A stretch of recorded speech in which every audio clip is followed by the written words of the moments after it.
अस्सलाम friends, welcome to my YouTube channel medicine information. मैं हूं आपका होस्ट याकूब अहमद। आज ये इस वीडियो में हम स्पेशल बात करने वाले हैं फेस के फ्रिंकल्स के बारे में।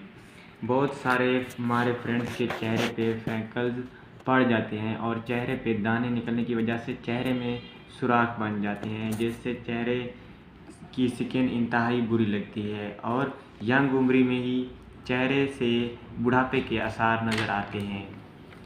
आज मैं सब फ्रेंड्स को झुर्रियों और पुराने दानों के निशानात को ख़त्म करने का कंप्लीट हल वीडियो में बताऊंगा। वीडियो को शुरू से लेकर एंड तक ज़रूर देखना। जो दोस्त न्यू हैं हमारे यूट्यूब चैनल पर, वो चैनल को सब्सक्राइब करें और वीडियो को लाइक करें, कमेंट करें और शेयर करें। दोस्तों, आपको चेहरे की झुर्रियाँ और दानों के पुराने निशानात ख़त्म करने के लिए एक मेडिसिन बताऊंगा।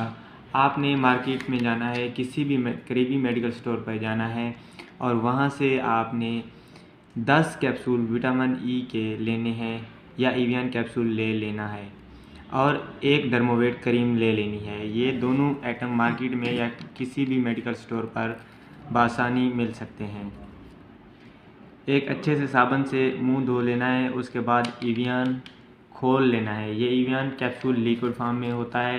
एवियन के लिक्विड को आपने हाथ में निकाल लेना है, उसमें डर्मोवेट क्रीम को मिक्स कर लेना है और चेहरे पर लगाकर हल्का हल्का मसाज करना है और चेहरे पर क्रीम को मिक्स करना है और मिक्स करने के बाद 5 मिनट तक छोड़ देना है। 5 मिनट के बाद साबुन से अच्छी तरह मुंह को धो लें। आपका चेहरा निखरा हुआ नज़र आएगा। ये अमल आपने 8 से 10 दिन तक करना है। इससे इंशाल्लाह आपके चेहरे की झुर्रियाँ और दाने और दाग धब्बे वगैरह ख़त्म हो जाएंगे। इसके बाद अगर आपको ज़रूरत महसूस हो तो हफ्ते में 2 बार इस्तेमाल कर सकते हैं। इसको लगातार इस्तेमाल ना करें, इसके साइड इफ़ेक्ट्स भी हो सकते हैं। फ्रेंड्स, ये थी हमारी आज की वीडियो। अगर वीडियो अच्छी लगी तो वीडियो को लाइक करें, कमेंट करें और शेयर करें। Thanks for watching. अल्लाह हाफिज़।